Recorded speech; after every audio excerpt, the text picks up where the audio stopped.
La République démocratique du Congo, un grand pays au cœur de l'Afrique, avec une superficie de 2 345 000 km² où environ 60 millions d'habitants y vivent. Ce beau pays compte 9 pays frontaliers, le Congo-Brazzaville, la République centrafricaine, le Soudan, l'Ouganda, le Rwanda, le Burundi, la Tanzanie, la Zambie et l'Angola. La RDC possède 3 bassins sédimentaires ouverts à l'exploration, à savoir la cuvette centrale avec plus de 800 000 km², la branche ouest du rift est-africain de plus de 50 000 km², constituée du Graben Albertine, du Graben Tanganyika, du Graben de Lupemba, du Graben de Bangweolo et enfin du Graben Mwero.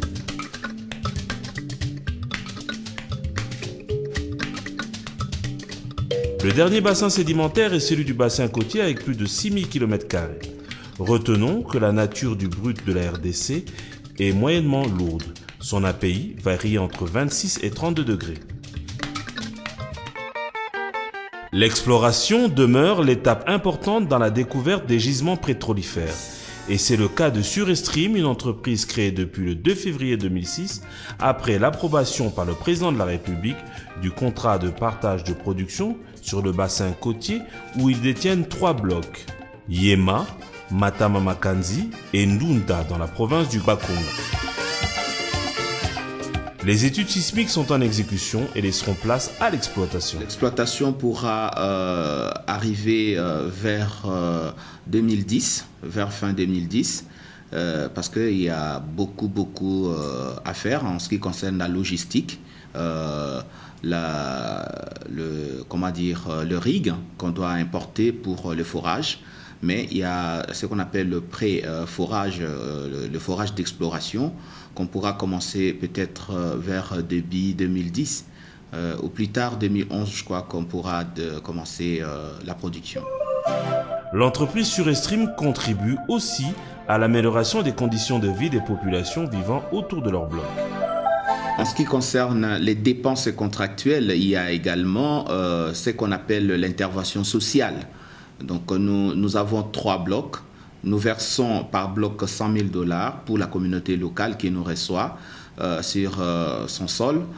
Là, nous avons déjà commencé à verser ces fonds où il y a des écoles qui sont en train d'être construites. Et nous avons amené comme innovation dans cette matière-là la création de caisses. De caisses d'épargne, donc de coopératives pour la communauté locale où des initiatives privées pourront avoir des financements, des microcrédits pour leurs activités. Et comme innovation également, nous avons mettre à la disposition de la communauté locale des tracteurs avec des accessoires pour mécaniser l'agriculture dans ces coins. I've now lived and worked in the Congo for Cela fait plus de 3 ans que je vis et travaille en RDC. J'ai été bien reçu et j'y ai trouvé la coopération de toute la communauté locale. J'ai eu de très bons résultats par rapport à notre plan d'action. Results from the way I've tried to plan and execute the work. I've had a lot of Je ne peux que vous dire de venir. C'est sain et il y a de la sécurité. Je vous souhaite la bienvenue. And it is welcoming. Mwanda, territoire entièrement couvert par le réseau Vodacom. Une ville côtière où l'on peut s'y rendre par avion.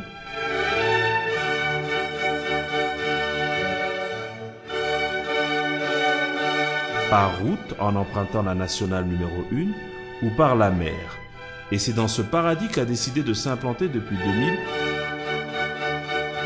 Perenco, en exploitant les hydrocarbures en onshore,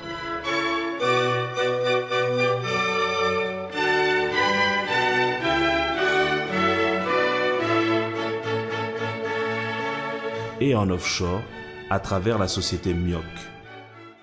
Le groupe Perenco dans le monde est présent dans 14 pays, dans 10 pays en exploitant soit du pétrole, soit du gaz, essentiellement en Méditerranée, en Afrique centrale et en Amérique du Sud. 4 pays sont en exploration: l'Irak, le Brésil, l'Australie et le Royaume-Uni. Les champs du bassin côtier, que ce soit onshore et offshore, sont d'origine lagunaire. Ce ne sont pas des champs qui viennent des limons du fleuve. Les champs des limons du fleuve sont beaucoup plus au large que les champs produits également dans les eaux territoriales de la République démocratique du Congo. Ils produisent 26 000 barils par jour, 10 000 barils onshore, 16 000 barils offshore. Ce sont des champs qui ont déjà produit 230 millions de barils, donc la plus grande partie de la production est déjà derrière eux, mais avec un investissement continu et annuel, nous arrivons à maintenir cette production autour de 25 000 barils par jour, qui est à peu près le niveau historique de la production de la RDC. Il existe 2 sortes de puits de pétrole chez Perenco en onshore: la BIM pompe, pompe à balancier, ou la PCP, pompe à vis, actionnée à partir de la surface. Ces différentes pompes sont installées à 1300 mètres sous terre et permettent de ramener le pétrole. Cet or noir passe par un collecteur qui envoie toute la production vers l'usine de traitement via la cité de Mwanda. Perenco détient environ 150 puits en onshore. Toute cette production arrive à l'usine de traitement et sera canalisée vers le séparateur vertical qui permet de dégazer. Puis elle passe par le réchauffeur afin d'élever la température du brut, qu'on verra par la suite dans le tank de traitement permettant de séparer l'huile de l'eau. L'huile est envoyée à la station de pompage via la station de Kinkazi, tandis que l'eau sera transférée dans le tank de stockage pour une seconde filtration. Toutes ces étapes sont contrôlées par ordinateur. La station de Kinkazi est une centrale thermique, centrale de production d'énergie électrique composée de 4 unités, à savoir une salle de contrôle, une salle de machine, une salle de disjoncteur ainsi que le poste élévateur où il y a 2 transformateurs de 33 000 volts qui reçoivent la tension de 6600 volts produite par les groupes qui sont dans la salle des générateurs. Et de là, ils envoient cette tension fournie par les 2 transformateurs vers Banana en passant par la cité, par les champs d'utilisation, la SNEL et l'offshore.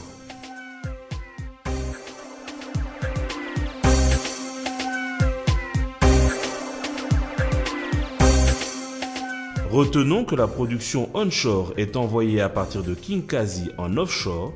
Sur place, la production onshore et offshore sont dirigées vers le stockeur Kalamu et prêtes pour l'exportation, où tous les services de l'État sont présents pour les formalités d'usage.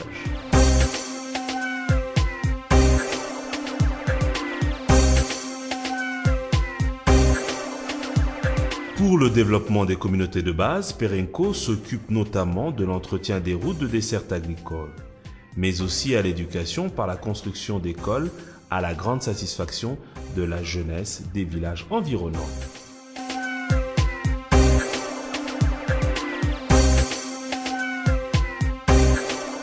Le secteur de l'approvisionnement en eau demeure une des priorités de Perenco. Pour cela, ils ont mis en place des points d'eau pour les autochtones. Nous sommes ici en face d'un véritable partenariat public-privé entre Perenco et la Régie des eaux. Toute cette amélioration du cadre de vie a permis de réduire sensiblement les maladies hydriques dans la contrée. Nous n'avons plus de maladies hydriques grâce à Perenco qui nous a construit des points d'approvisionnement en eau potable. Nous ne recevons plus tellement de cas présentant ces pathologies dans le dispensaire.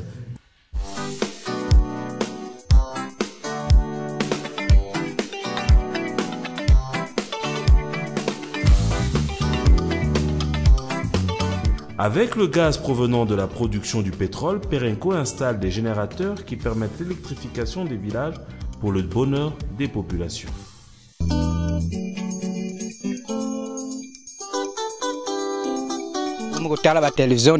Maintenant, on peut regarder la télévision. On cuisine grâce à l'énergie électrique. Nous disposons de congélateurs pour la conservation tant de notre nourriture que du poisson que nous pêchons. Donc, ça va. Nous disons merci à Perenco qui a pensé à nous, qui sommes dans leurs alentours.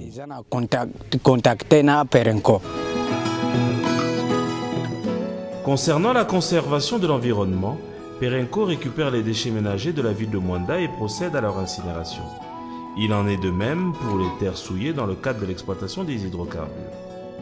Enfin, il récupère ce compost pour le bien de l'agriculture. Le groupe Perenco est donc présent dans le pays depuis près de 10 ans. Je crois que nous avons su saisir les opportunités que le pays offrait. Nous en sommes extrêmement satisfaits. Nous conseillerons bien évidemment de venir essayer de travailler ici dans le pays, de se rendre compte que le climat social est tout à fait excellent, que les personnes sont motivées et qu'on est capable de faire des grandes choses, des bonnes choses ici en République démocratique du Congo. Pour tout investisseur étranger comme national qui choisit la RDC, sachez que dès votre arrivée sur le territoire national, il y a été créé depuis 2002 au terme du nouveau code des investissements, l'ANAPI, Agence nationale pour la promotion de l'investissement, dirigée par le professeur Boaboya Kayembe. Dans cette agence nationale, un guichet unique a été mis en place pour vous servir. Le guichet unique, c'est l'ANAPI. En fait, c'est une direction de l'ANAPI qui a pour mission de recevoir les investisseurs au lieu que les intéressés eux-mêmes parcourent différents services étatiques pour rechercher des licences et des autorisations administratives. Ils s'adressent à ce guichet unique qui fait le travail à leur place gratuitement. Voilà le guichet unique. C'est pour raccourcir le délai de création de sociétés dans notre pays. Et il faut dire que chaque mois, il y a une dizaine de gens qui viennent dans ce guichet unique pour pouvoir chercher les services des investisseurs. Les hydrocarbures, je pense qu'il faut les voir à 3 niveaux. Il y a tout d'abord le niveau recherche, ensuite il y a le niveau exploitation et puis il y a le niveau distribution. Nous sommes intervenus essentiellement au niveau de la distribution, étant donné que la recherche et l'exploration et l'exploitation sont éligibles à une autre loi qui est le Code des hydrocarbures, qui est une loi que nous ne gérons pas. Mais nous gérons toutes les activités de distribution. Et à ce titre-là, nous avons participé au développement des activités de CEP Congo. Nous avons également participé au développement des activités de la SOCIR. Nous avons également aidé à la mise en place de plusieurs stations-service. How bank is my bank? Installée à Mwanda dans le Bas-Congo, la Société congolaise des industries de raffinage SOCIR en sigle est une entreprise SARL dans laquelle l'État congolais détient 50% et des privés XRD qui détiennent les 50 autres. SOCIR a essentiellement 2 objets principaux, le raffinage de pétrole brut pour en tirer un certain nombre de produits finis et dérivés pour la consommation locale, ainsi que tout le travail de logistique entre Mwanda et Ango du carburant qui entre en RDC. Avec sa capacité de stockage, SOCIR constitue la réserve stratégique en hydrocarbures de la République démocratique du Congo. SOCIR détient en République démocratique du Congo le plus grand parc de stockage. Il a un laboratoire de chimie, un des plus performants du pays, en tout cas un qui est répertorié comme laboratoire de référence au niveau de l'Afrique. Il a le port pétrolier le plus important que nous comptons en République démocratique du Congo. Il a une flottille qui comprend un tanker de 2000 m3, 2 pousseurs remorqueurs, notamment le Roma et le Tchela, et plusieurs barges qui nous permettent d'emmener le carburant de Mwanda à Ango. Au plan financier, l'entreprise SOCIR est une entreprise saine. Au plan de la ressource humaine, l'entreprise vient d'être également assainie. Notre gros problème aujourd'hui, c'est le problème de l'usine de raffinage. Effectivement, le gros problème de la SOCIR reste son usine de raffinage qui connaît un souci à cause de la vétusté de son équipement, qui se situe notamment au niveau d'un problème d'instrumentation, au niveau de sa chaudière ainsi que de la fourniture électrique qui fait défaut. Cependant, cet ensemble d'équipements est évalué entre 5 et 10 millions de dollars américains. Afin de maintenir la raffinerie, Saucire possède un service de maintenance qui entretient le matériel. Ici, il est primordial de rappeler que la production de la Saucire était de 16 400 barils par jour. Or, le standard international précise que la rentabilité d'une unité de raffinerie doit se situer autour de 65 000 barils par jour.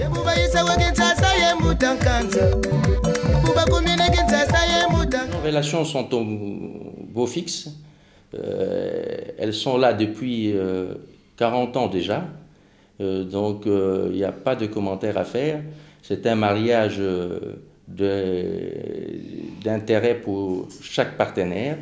Et nous pensons que l'avenir nous donnera encore raison parce que nous avons l'intention de rester soudés comme on l'a toujours été.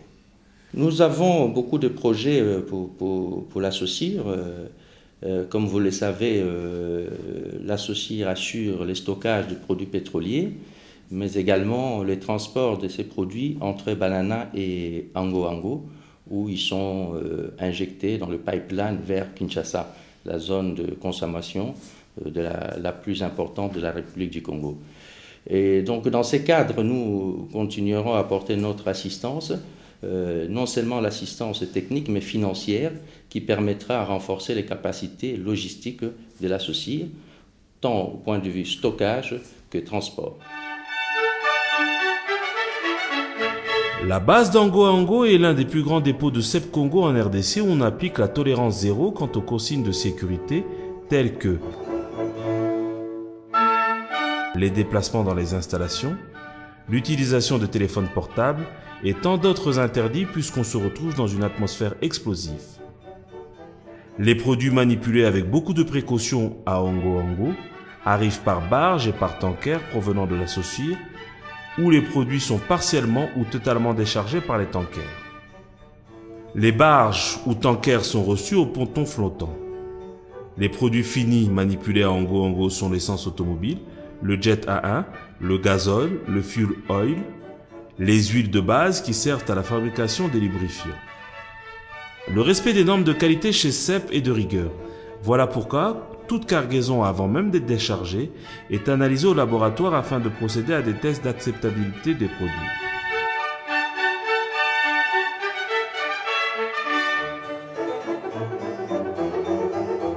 Ces tests se poursuivent même dans les réservoirs où ils ont une capacité de stockage de 68 000 m3 et ces analyses continuent jusqu'à la livraison. Les produits stockés à Ango sont ensuite repompés vers Kinshasa suivant deux pipelines de 6 pouces de diamètre chacun, PL46 et PL66.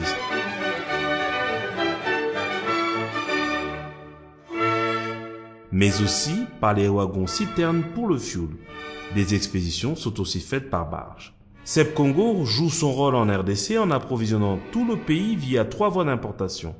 Les voies ouest avec 80 à 90% et le reste par les voies est et sud. L'ensemble constitue une consommation mensuelle avoisinant les 80 000 m3.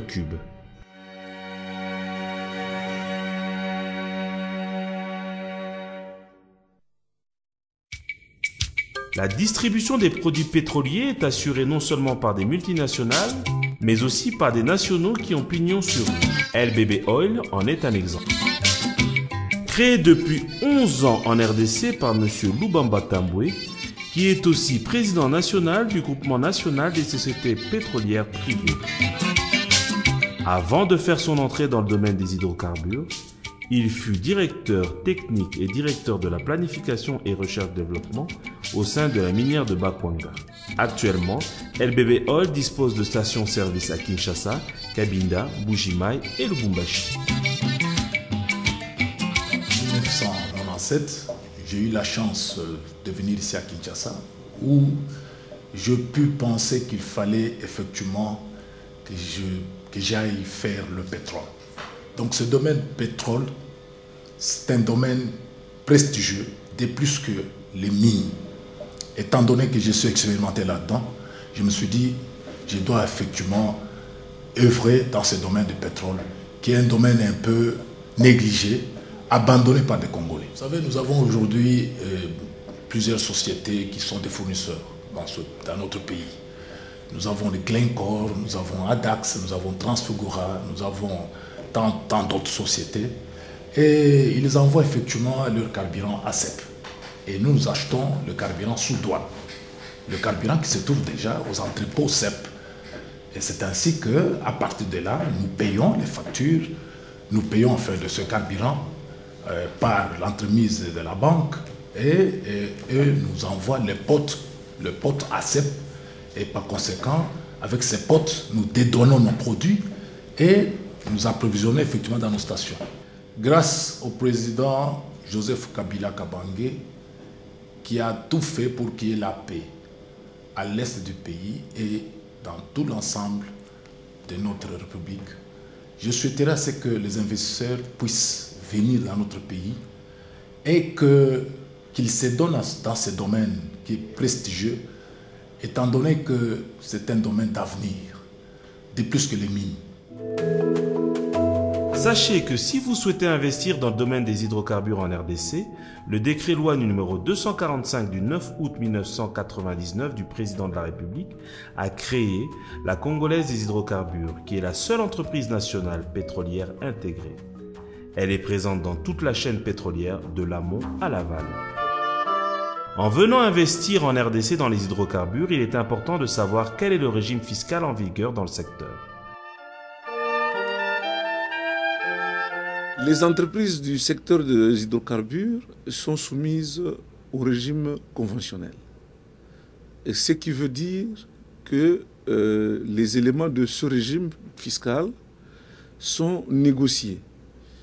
Et la base légale qui permet cette négociation du régime fiscal est l'ancienne législation des mines et des hydrocarbures qui est restée d'application pour le secteur des hydrocarbures dans la mesure où le secteur minier est présentement régi par le code minier.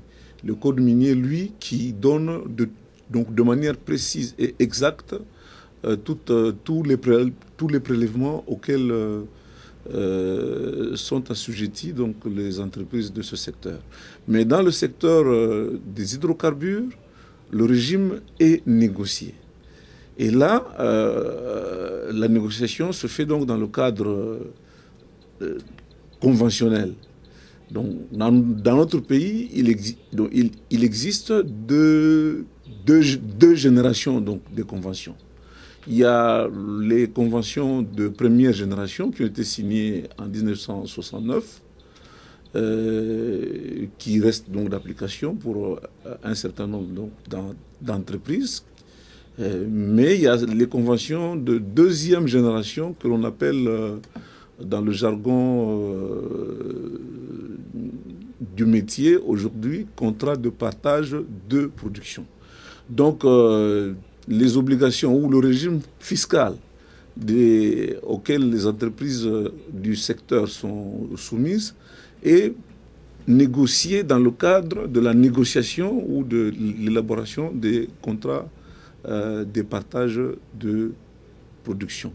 Et ce régime donne un certain nombre d'avantages en ce qui concerne la phase de recherche, la phase de production.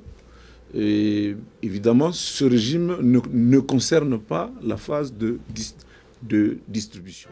Une nouvelle loi sur les hydrocarbures est en chantier au sein des chambres hautes et basses du Parlement de la République démocratique du Congo.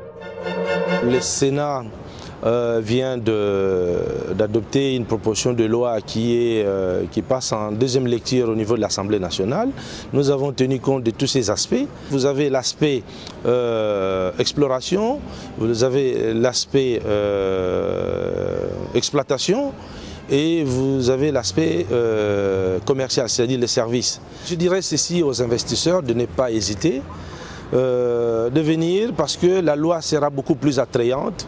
Nous avons revu la fiscalité, nous avons revu les conditions d'octroi des titres, et différents permis.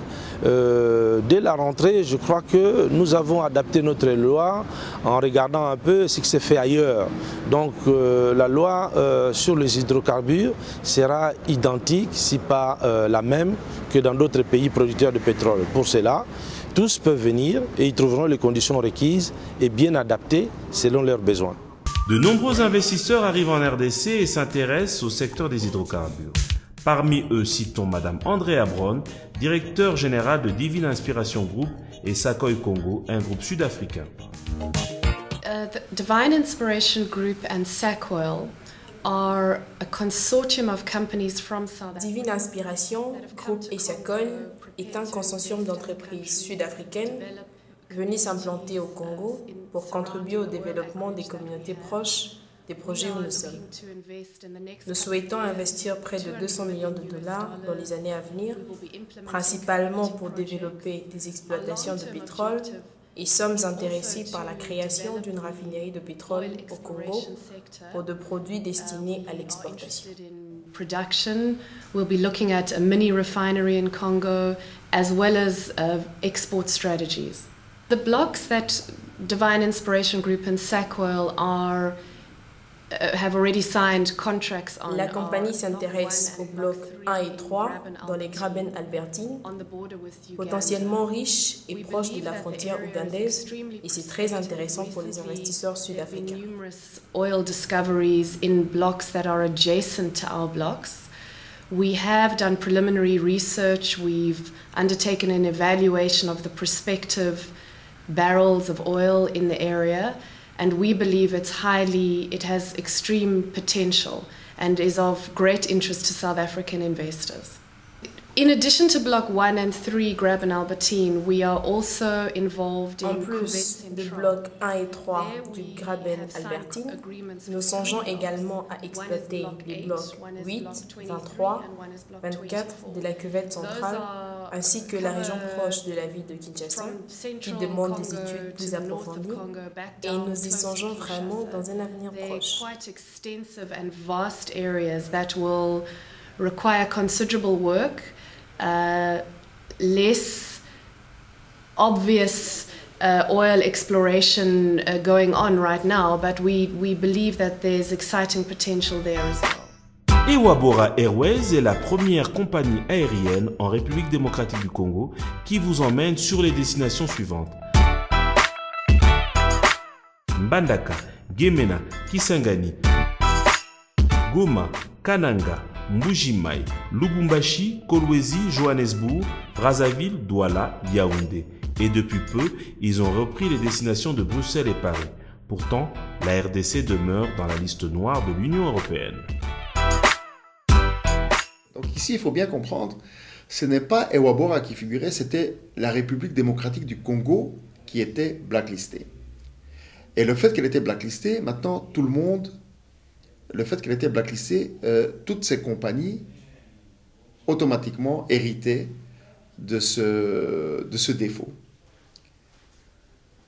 Mais pour pouvoir continuer, l'Union européenne a quand même décidé de dire si vous voulez venir, alors vous venez avec des avions qui sont pris en wet leasing dans un autre pays et vous pouvez faire les vols avec les autres avions en wet leasing. Wet leasing, ça veut dire qu'on nous offre un avion avec équipage par un autre pays qui n'était pas blacklisté. En l'occurrence ici, nous le faisons avec RAK Airways. On peut le faire très bien avec une autre compagnie européenne, africaine, n'importe, du moment qu'elle n'est pas blacklistée. C'est ça que dit la réglementation européenne pour le moment. Donc ce n'est pas un embargo complet en disant « nous ne voulons plus vous voir ». C'est-à-dire que si vous voulez venir, voilà, pour le moment, les conditions sont celles-là. Ewabora, c'est aussi un service cargo tant en import qu'en export, mais aussi sur toute l'étendue de la République démocratique du Congo.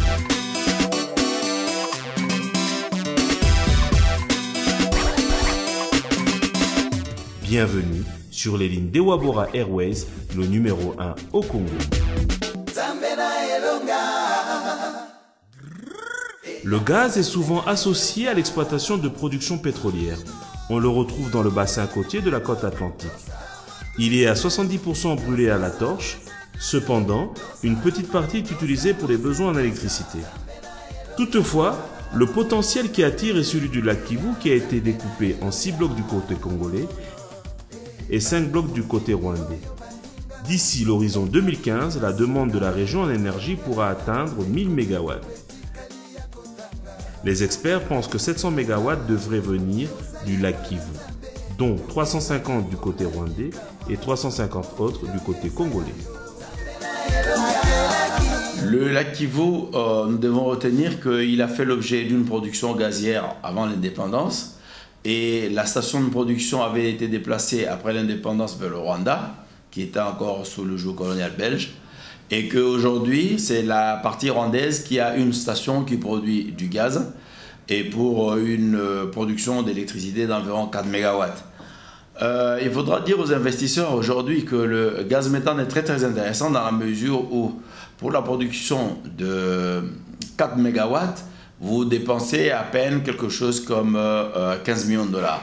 Donc avec 15 millions de dollars, vous pouvez installer vos équipements sur le lac, produire, extraire le gaz et faire actionner vos turbines pour qu'éventuellement vous produisiez de l'électricité. Mais les gaz, évidemment, a plusieurs utilisations. On peut l'utiliser pour le transport automobile, la traction automobile, on peut l'utiliser pour les engrais, on peut l'utiliser comme source de chaleur pour éventuellement les cimenteries qui sont dans la région, comme la cimenterie de Katana, on peut l'utiliser dans les ménages également. Donc l'intérêt du gaz méthane est là, et en plus ce gaz doit être exploité nécessairement parce qu'il est renouvelable dans le lac, il se charge. Et les études qui ont été faites montrent que les gaz méthane dans le lac Kivu se rechargeaient à concurrence de 250 millions de normomètres cubes par an il y a une vingtaine d'années. Et il y a une dizaine d'années, il se charge à environ 350 millions de normomètres cubes par an. Donc les quantités deviennent de plus en plus grandes et ça constitue évidemment un danger, un risque d'explosion.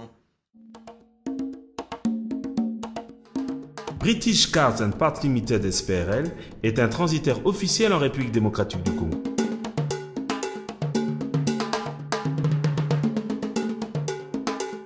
Avec une ancienneté de plus de 12 ans, BCPL vous offre une qualité de service tant en fret aérien que maritime, en import comme en export.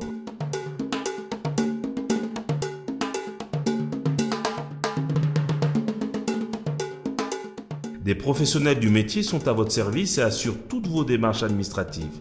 La rapidité reste leur leitmotiv.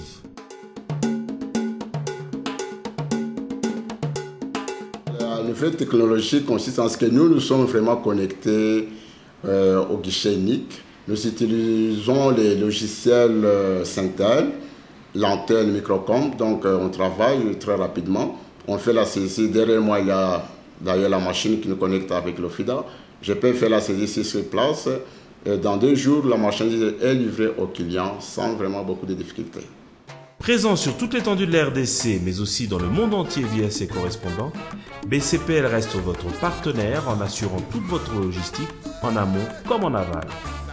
La communication est tout azimut, donc 24/24, avec notre agence de Matadi et de Beaumont, ainsi qu'avec nos correspondants en Belgique. Il y a Dissako au niveau de la Belgique, Savino del Bene au niveau d'Italie. Nous avons également des correspondants en Afrique du Sud et via nos partenaires, ces partenaires, nous couvrons pratiquement la totalité, la couverture du monde entier, en allant de la Chine, Dubaï, États-Unis, ainsi de suite, même au Brésil d'ailleurs. Nous avons la capacité et la potentialité de desservir nos partenaires dans le domaine des hydrocarbures partout à travers le territoire.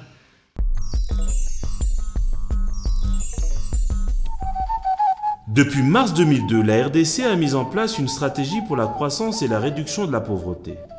L'un des axes importants reste celui de favoriser l'intégration économique des communautés à la base. Lors de la signature du contrat de partage de production, je préconise que le gouvernement tienne compte du fait que nos bassins sédimentaires sont aujourd'hui un peu éparpillées. On devrait avoir des voies de communication qui devraient relier, si vous voulez, soit tous ces bassins ou bien permettre aux produits de ces bassins de sortir vers l'exportation ou vers la transformation. Ça, c'est un. Et de deux, on devrait pouvoir permettre, donc quand je parle d'infrastructure, pouvoir permettre aux populations du pays de pouvoir se déplacer, donc construire des routes, etc., des écoles, des hôpitaux, etc. Et tout ça pouvait être intégré dans les contrats de partage de points lors de leurs négociations. Ça, c'est d'une part. D'autre part, concernant l'homme. Concernant l'homme, l'autochtone, qu'est-ce qu'on a remarqué? Depuis un siècle de production et de commercialisation de notre cuivre, l'autochtone a toujours été un laissé pour compte. Je veux dire, la personne, le Congolais autochtone des sites de production de carrières de mines, n'a pratiquement pas bénéficié des retombées, si vous voulez, à terme direct de ce qui sortait de sa terre. Le pétrole étant un produit sensible, c'est une matière très sensible, on a vu ce qui se passe dans le delta du Niger, il faudrait que le gouvernement puisse y penser. Et pour ça, qu'est-ce que nous, on préconise? Enfin, je veux dire, d'après le travail qu'on est en train de faire, on préconise une mutualisation des autochtones. Donc, des gens qui vivent autour de ces sites devront se mettre ensemble pour créer des coopératives d'épargne, par exemple, des coopératives de production agricole, de commercialisation, etc. Ces coopératives entraîneraient ou bien amélioreraient sensiblement le niveau de vie des autochtones. Le biocarburant, appelé actuellement agrocarburant, est une alternative au carburant fossile.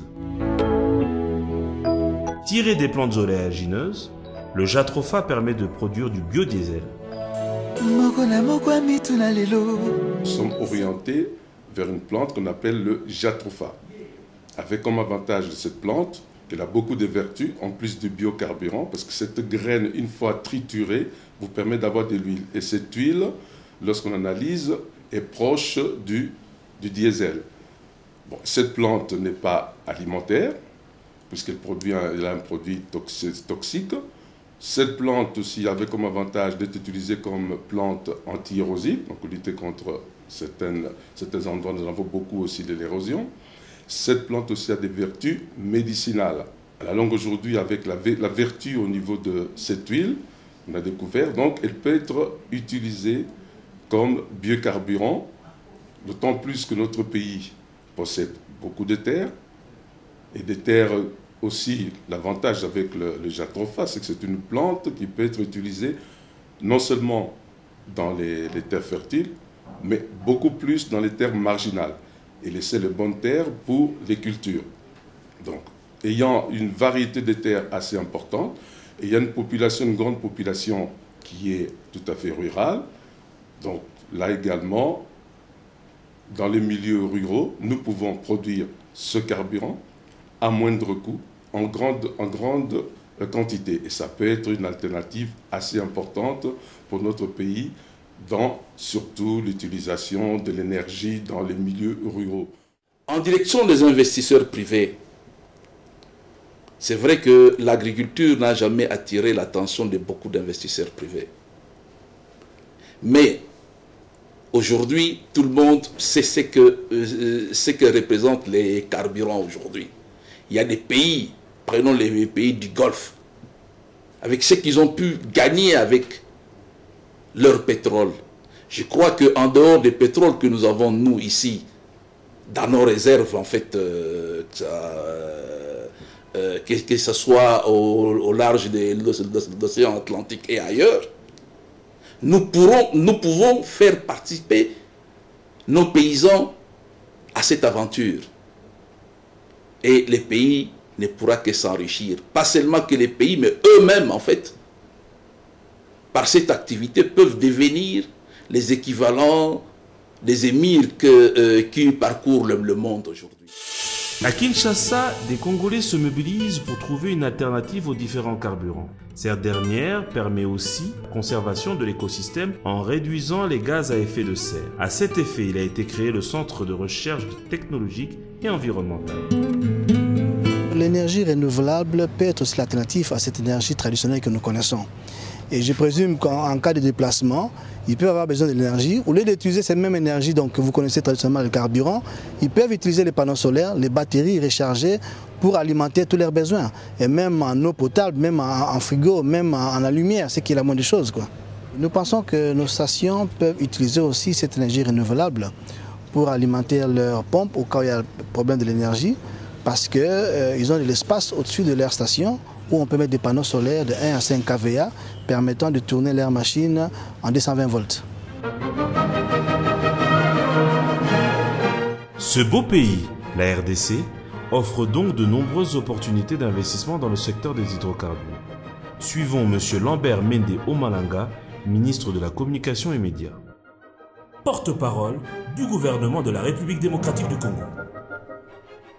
Le gouvernement de la République démocratique du Congo tient à dire à tous les partenaires économiques de ce pays qu'il y a des raisons d'espérer pouvoir faire des affaires juteuses dans notre pays. Nous avons connu un orage, mais qui est en train de passer. Les derniers contacts qui ont été observés entre notre pays et le Rwanda, qui était la plus grande source de désagrément, l'incommunicabilité entre nos deux pays, les rébellions que cela suscitait, la campagne de prédation à laquelle on a assisté, sont aujourd'hui du domaine du passé parce que nous avons décidé de régulariser, de normaliser nos relations. Des ambassadeurs ont été désignés, des opérations conjointes pour essayer de contrer les menaces terroristes qui menaçaient les deux pays ont été initiées. Les deux chefs d'État viennent de se voir. Je pense que oui, l'aube est en train de poindre. Nous avons connu une nuit agitée. Nous allons connaître une journée radieuse dans les relations au niveau des États dans la région des Grands Lacs. Et donc, nous allons connaître une longue période d'apaisement en République démocratique du Congo, une période propice à de bonnes affaires. Investissez donc en République démocratique du Congo, pariez sur l'avenir. Ici se trouvent des richesses importantes qui ne demandent qu'à être mises en valeur. Le gouvernement vous garantit la sécurité tout court, la sécurité juridique, parce qu'il y a un important mouvement de réforme de nos textes pour augmenter notre attractivité dans le doing business. Nous nous engageons maintenant à ce que les hommes d'affaires se sentent tout à fait sécurisés ici. La République démocratique du Congo est alors des 5 chantiers. Dans son volet infrastructure, les routes restent d'une importance capitale. Dans le cadre de 5 chantiers, dans un premier temps, nous rétablissons le trafic. Nous réhabilitons les artères qui existent. Dans un deuxième temps, c'est le butimage. Le chef de l'État dit que c'est la modernisation. Aujourd'hui, on est en train de butimer. Je vous ai dit, il y a déjà 700 km, 750 km entre Kisangani et Beni. Bientôt, le chef de l'État va lancer les chantiers de butimage. Il y a, au niveau de la province du Katanga, il y a les chantiers de butimage de la route Lubumbashi, Kasomeno, Kasenga, butimage. Les travaux sur Boma-Mwanda, on est en train de rétablir le trafic. Mais à la longue, c'est les butimages. Aujourd'hui, on ne doit plus faire des routes en terre. C'est fini tout ça. Le chef de l'État est déterminé. Il le dit. Il dit même qu'il est très déterminé. Et nous qui travaillons avec lui avons compris que le chef de l'État a pour mission la reconstruction de notre pays. Mais il a sublimé cette mission. Il en a fait une passion. Et nous sommes en train d'accompagner un patron. Nous nous comportons comme ceux qui accompagnent un alpiniste qui est déterminé à vaincre le sommet d'une montagne. Nous l'accompagnons. Nous allons nous arrêter là où il va s'arrêter. Mais il a l'air de ne pas vouloir s'arrêter parce qu'il est déterminé. Il est très très déterminé pour réaliser ses objectifs. La Robank est la deuxième banque sur le marché en République démocratique du Congo.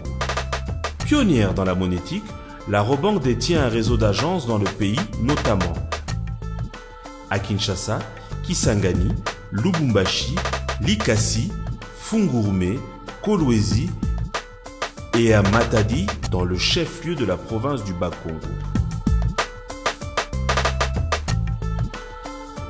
Où des professionnels sont à votre écoute pour vous servir.